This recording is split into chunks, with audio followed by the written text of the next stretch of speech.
Students, today we are going to study the poem The Dolphins written by Carol Ann Duffy. Uh, Carol Ann Duffy is a very popular Scottish poetess and a playwright. She is the first Scottish poet to be a poet laureate in the British. She is the first British poet laureate and was appointed as that in May 2009. She holds a very prestigious position in the English literary circle, and she has been honored with many government and non-government honors. She, in her poem, generally deals with gender discrimination, oppression and violence, which is very much prominent in the society. She is one of the widely read feminist poetess. She has been honored with the PhD in 2009. Her collections include Standing Female Nude, Selling Manhattan, Meantime and Rapture. Standing Female Nude won a Scottish Arts Council Award. Selling Manhattan also won awards, and she was also being awarded with T.S. Eliot Prize. The Royal Society of Literature honored her with its fellowship in 1999. The poem Dolphins actually talks about the plight of the dolphins who are taken away and leads a life of oppression and subjugation. Man, as a rational being and a clever existence on the planet, uses the dolphins in order to have its own means. This poem has become one of the most popular poems written by Carol Ann Duffy, and it deals with the ill effects of oppressive imprisonment of animals like dolphins. From the voice of a dolphin, the poetess had tried to present a dramatic monologue for the readers. The poem represents the viewpoint of a dolphin which is trapped in an artificial aquarium by a human, and it has to work according to the dictates of the uh,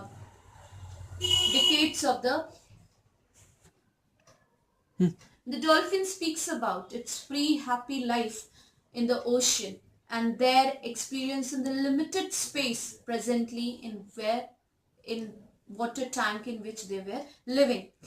Um, it hints at man's complete dominance on the life of these dolphins, as now they are leading a very monotonous life.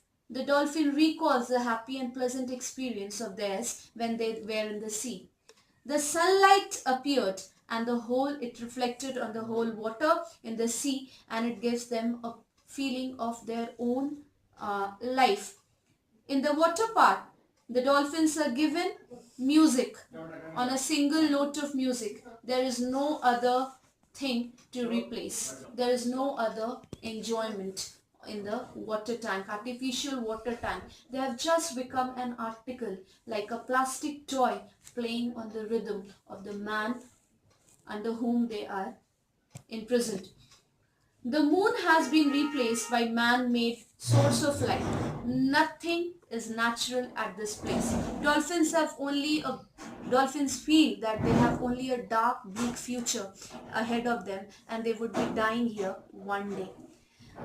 This poem is a kind of protest against humanity, against mankind, who use the other creatures for their own benefits, to fulfill their own purposes and for their own gains. It is a helpless cry of the dolphins from the water tank, the artificial water tank, about their own feelings, how they are in this inhuman atmosphere where they are forced to act on the dictates of the human who has trapped them.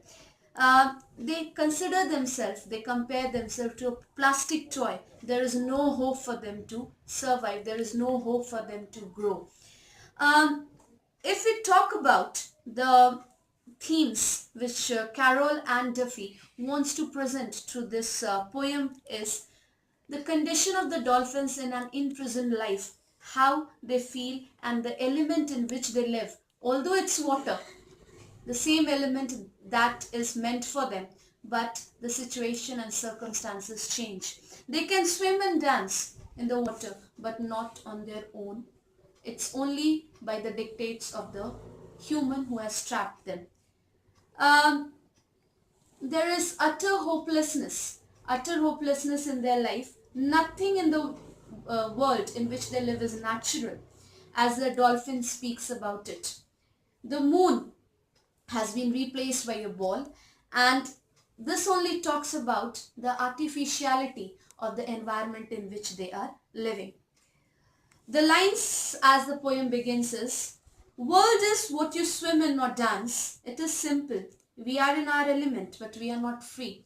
This gives a tinge to the readers very much when the dolphins, as a spokesperson, says her plight. She says that although we can swim and dance, although the world is very simple, but the element in which they are living does not allow them to have the same freedom. Outside the world you cannot breathe for long.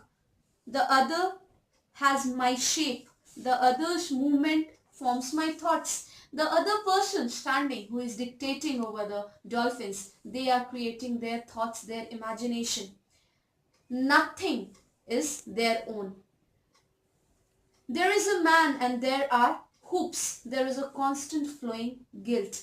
The dolphins expresses the feelings in her heart. It says that there is a man who is dictating, who is controlling over them, and there is a hoop in their hand which makes them play according to the dictates of the man.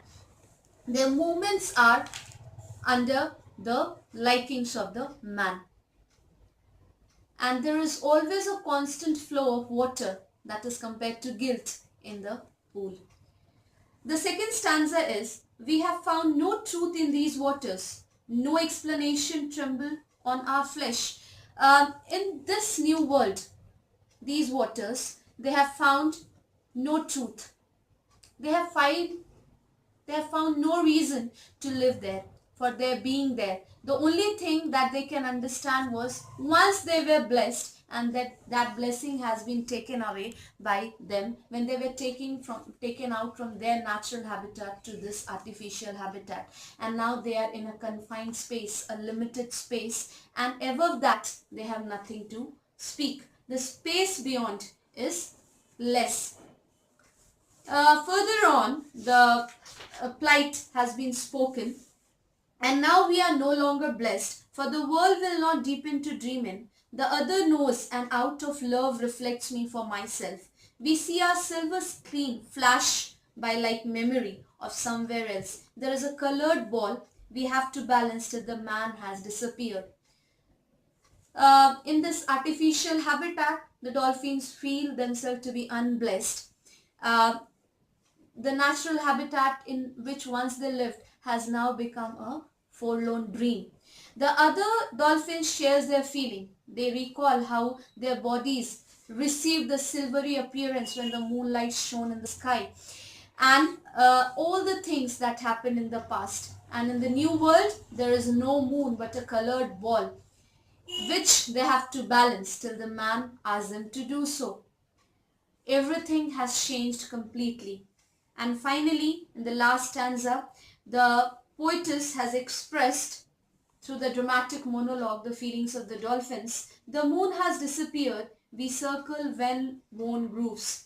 O water on a single note, music of loss forever, from the other's heart which turns my own to stone. There is a plastic toy, there is no hope. We sink to the limits of this pool until the whistle blows. There is a man, and our mind knows we will die here. The moon has completely disappeared. They have an artificial ball to play with. And the dolphins expresses that all the dolphins circle around in the limited space again and again. It has just become a routine. It has become a monotonous, boring routine. And there is no real music which they can hear. It's just the artificial play. This has turned the hearts of all the dolphins like as a stone. What we see is not the experience of the shining moon in the sky, but it's just the plastic ball that they have to use. There is no hope, there is no feeling, there is no idea how to escape. We go down the depths of the pool and remain there until the whistle is blown. This is spoken by the dolphins, that they remain under the water till the whistle is blown, to call us again to do the same thing. There is a man who is the controller of their life. We know well that we are fated to die. They very well know that they are going to perish, they are going to die in this artificial habitat. Through this poem, uh, Carol Ann Duffy has spoken a lot about the plight of the dolphins, and it's a question to humanity that we are responsible for the plights and we need to take action for the betterment and development of wildlife in our surroundings. It's we who can save them from exploitation and abuse. Hope this video will help you to know the poem Dolphins much better. Thank you, students, for listening to me patiently.